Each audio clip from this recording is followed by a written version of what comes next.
Hello, Brobs. We're back with The Cruel is the Game by Eden Southworth.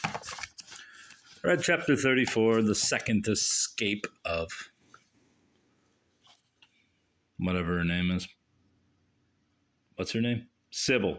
Sybil Berners and her husband. The pursuit.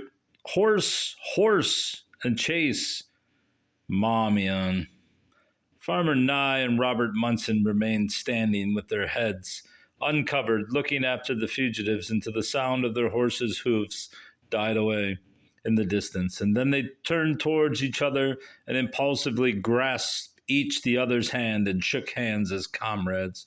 Next, Farmer Nye turned to the Negroes who were squatting about the stable yard, wondering, no doubt, if all they had seen and heard, all they had seen and heard, and he told them to disperse to their quarters and keep still tongues in their heads, if they wish to keep their heads on their shoulders. And now we'll go back to the house and get a dump. I can't even read. Now we'll go back to the house and get a drop of home brewed and go to bed, said the farmer, starting off at a brisk trot and beckoning his young companion to follow him.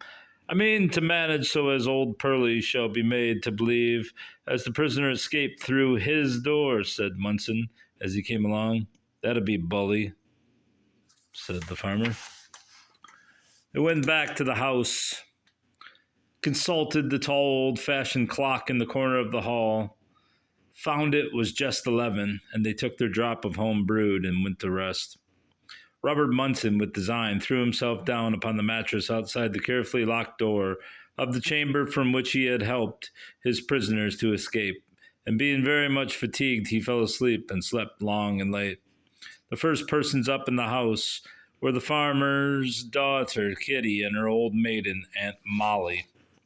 They came down from their attic chambers and walked on tiptoes past the sleeping Munson, so as not to wake him. They went downstairs and had breakfast got ready, but had to wait very long before either the farmer or the young man appeared. When they did come down, however, and apologized for their tardiness, the woman inquired for the other guests and were told that they must not be disturbed. The day passed slowly. It was late in the afternoon before old Pearlie awoke, and finding the room quite dark and feeling himself still very drowsy, he merely turned over and went to sleep again, and still, overpowered by the combined action of the laudanum and the beer, opium, and hops, he slept on until a very late hour of the night, when at length he awoke. But perceiving that all was quite dark and still, he lay quietly in bed, thinking this was about the longest night he had ever spent in his life. At last he got up and opened the blinds to see if it were near day, and perceiving by a faint light streak along the horizon that the morning was at hand, he opened the other blinds and began to dress himself as well as he could in the semi-darkness. By the time he had got on all his clothes, the day was a little lighter, and he went into the passage to see after the safety of his prisoner. He found young Munson stretched upon the mattress immediately before the door. Quite correct, he thought, but he resolved to go up to the door to make a closer examination. First he saw that the key had been taken out of the lock. All right, he said to himself, Munson has obeyed orders and put the key in his pocket. And then, still farther, to assure himself of the safety of his charge, he bent over the sleeping form of Munson and tried the lock and found it fast. Quite correct. Nothing has been neglected. He is a careful officer, and shall be well reported at headquarters, he muttered with much satisfaction. But to reach the lock at all, he had been obliged to bend so far over the sleeping body that now, in trying to recover his perpendicular, he lost his balance and fell heavily, nearly crashing and quite waking Munson, who, in struggling to throw off the burden, recognized old Pearlie, but pretending to mistake him for Mr. Berners, grappled him by the throat, exclaiming, No, you don't, you villain. You don't get her out of this room except over my dead body. And he shook him furiously. It's me, Bob. Don't choke me to death, gasped old Pearlie as he struggled and freed his throat for an instant from the grasp of Robert's hands. But Munson throttled and shook him more furiously than before, singing out, Help, murder, arson, here's this man re-skying of my prisoner. and he shook him until his teeth rattled in his head. "Oh my God, Lord, I shall be strangled with the best of intentions," sputtered the terrified and half suffocated victim, as for another instant he freed his throat from his assailant's clasp and breathed again. "Help! Murder! Fire!" yelled Munson, renewing the attack. Bob, it's me, I tell you. Pearlie, wake up and look at me. You're asleep yet. And oh, my Lord, the man will murder me by mistake before I can make him know," panted the poor wretch, desperately striving to keep off the strangling hands of his assailant, and growing weak in the struggle. And meanwhile, the household, aroused by the outcry, had hurried on their clothes and now came pouring into the passage, the women down the garret stairs and the men up the lower back stairs. "Now, I've got you," exclaimed Munson triumphantly, as he knocked the feet from under Pearlie and threw him down under the floor. Then, stopping to gaze at the fallen foe, he condescended at length to recognize him. "Oh, is it you, Mr. Pearlie? I really thought it was Mr. Burner. Re-skying. What the hell is re-skying?" "Re-skying of his wife," said Munson with provoking coolness.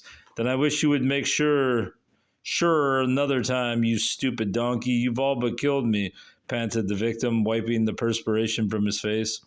"What is the matter? What's all this? Is anybody hurt?" Such were the hasty questions put by old Farmer Nye and his family as they gathered around the scene of action. "Yes, I'm choked and shaken nearly to death," gasped old Pearlie in a fury. "It was done for the best," said Munson soothingly. "Oh, for the best indeed. Set fire to you. Would you murder an innocent man out of kindness?" fiercely demanded Pearlie. "You see, he fell upon me and woke me up. It was so dark here, with the window shutters closed, that I could not see well, so I mistook him for Mr. Berners. Broke loose and trying to carry off his wife," exclaimed Robert Munson. "Oh, well, I reckon you're not hurt much, only startled and shaken a bit. Come and take a glass of morning bitters. That will set you up again and give you an appetite for your breakfast. Besides," said the farmer kindly. "Thank you. I'll take the bitters if you will get them up here. I mustn't leave this floor until I see my charge out. And it's time for them to get up too," replied Pearlie, rising and knocking loudly at the chamber door. Of course, there was no response. He knocked again, and again more loudly than before, and he called to them in a high tone. But still there was no answer. "Good Lord, how sound they sleep! I will go around to the other door and rap there. It is near the head of their bed, and they will be sure to hear me."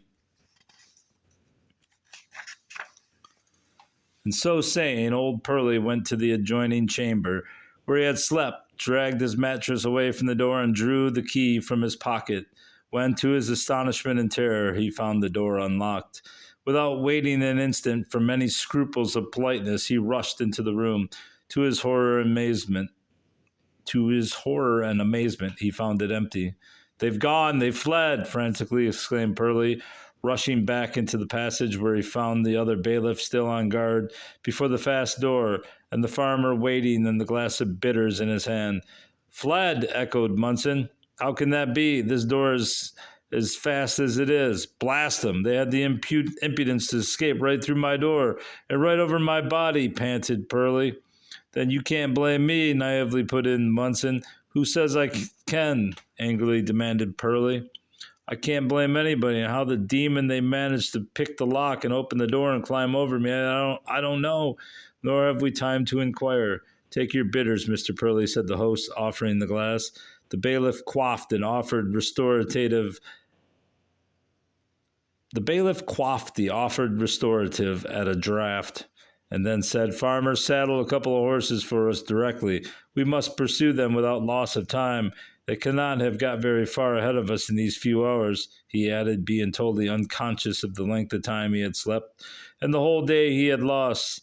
My horses will be busy all day hauling wood," replied the farmer. "Don't care. I order you in the name of the Commonwealth of Virginia to saddle those horses and place them at our disposal to pursue our prisoner," said Pearlie in a peremptory tone. The farmer was quite uncertain whether or not that was an order he was bound to obey. Besides, he was very unwilling that his horses should be taken off their work at all, and especially for the purpose of pursuing Sybil Berners. But still, he felt that it would be safer for her, if not for himself, if he should yield to the demand of the sheriff's officer. he could put him on the wrong track by counseling him to ride towards the east, while he knew that Sybil was far on her route to the west. So without further demur, he went out to execute the order. And farmer, when you have seen to the matter, I want you to gather all your men and maids into the breakfast room, that I may question them while I eat my breakfast, so as not now to lose a moment, he called after his retreating host. All this was done as directed, and when the family and the house servants were assembled in the breakfast room, and Pearlie examined and cross-examined them as to whether they had seen or heard anything of the prisoner or her husband during the night, they could all answer with perfect truth that they had not. So old Pearlie got no satisfaction from them. The bailiff hastily dispatched his breakfast, and the horses being ready, he called to his young assistant to follow him, and he went out and got into his saddle. Where the deuce am I to go after them, when there are so many roads to choose from? Groaned old Pearlie. And some, I can't read. Where the deuce am I to go after them, when there are so many roads to choose from? Groaned old Pearlie in sore perplexity of spirit. Would they not be likely to make straight for the east and the seaport? Inquired Farmer Nye suggestively. To be sure they would, exclaimed Mr. Pearlie. So now, Munson, we will go right back upon the road we came last night, he added, being still in ignorance as to the lost day.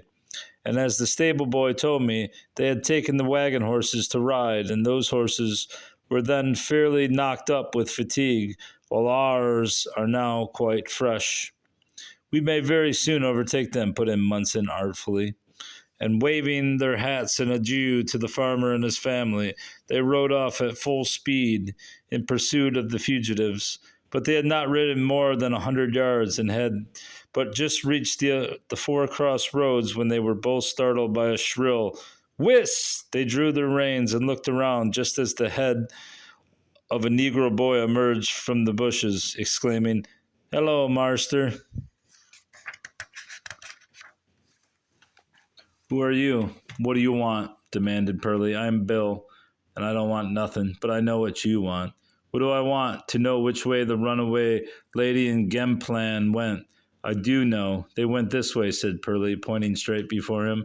"No, they didn't neither. They was too sharp for that. They said how you would be sure to search for 'em on that road, just as you are doing of now, so they would take another road. That was likely too. Boy, do you know which road they took?" "Yes, sirree." "Then tell me." I will if you give me a quarter," were the moderate conditions of this treaty. "Here, take it," exclaimed Mr. Pearlie, pitching the boy the silver coin in question. "Thank'ee, Marster," grinned the lad, picking up the treasure. "Now tell me." "Well, Marster, they went along that left-hand road till they got to the next turning, and then they turned to the left again and kept on that tack towards the gap in the mountain, where you see the sun set in the afternoon." "How did you know all this, boy?" "I was out coon hunting when I heard them talking, and I listened, and I heard all about it, and as I couldn't find any coons, I followed arter them, and their horses was tired, as they kept on complaining to each other, and so they went slow, and I could keep up long of them." "How far did you follow them?" "Well, Marster, I couldn't help it. I followed them all night. I followed of them all night." "And they never discovered you?" "No, sar, they never did. I was barefooted, and didn't make no noise, and keeped nigh the bushes on the roadside, and so they never found me out." "And where did you part from them?" "Well, Marster, I didn't part from them until I seed whar they stopped, and if you'll take me up behind you, I'll show you the way to the place where they are hiding. It ain't fur from here. Not so very fur, I mean." "Oh, ho, that is good. So, my runaways. I shall nab you, shall I?" exclaimed Pearlie in triumph, as he beckoned the Negro imp to jump up behind him. "But stop," said Robert Munson, in an agony of terror for the safety of Sybil Berners. "Stop. What are you about to do? You're about to abduct Farmer Nye's slave? Do you belong to Farmer Nye, boy? Though it don't matter a bit who you belong to. I'll take anybody I can lay hold of to guide me to the hiding place of my prisoner, in the name of the Commonwealth of Virginia," said this new bailiff. who seemed to think that formula of words, like an absolute monarch's signet ring, was warranty for every sort of proceeding. But I don't belong to nobody. I'm I's fee, and so's mammy. Why ain't got no master? Ain't got no daddy to lord it over me, put in the boy. That's right, jump up behind, said the elder bailiff. And as soon as little Bill was safely perched up in the rear of his patron, the latter put spurs to his horse and galloped off at full speed. They went down the left hand or south fork of the crossroads and galloped on until they reached the branch road leading west. They turned into the road and pursued it mile after mile through field and forest, mountain pass and valley plain, until late in the afternoon they reached another mountain range and heard the roaring of a great torrent. They entered the Black Gap and slowly and cautiously made their way through it. By the time they had emerged from the pass, the night was pitch dark.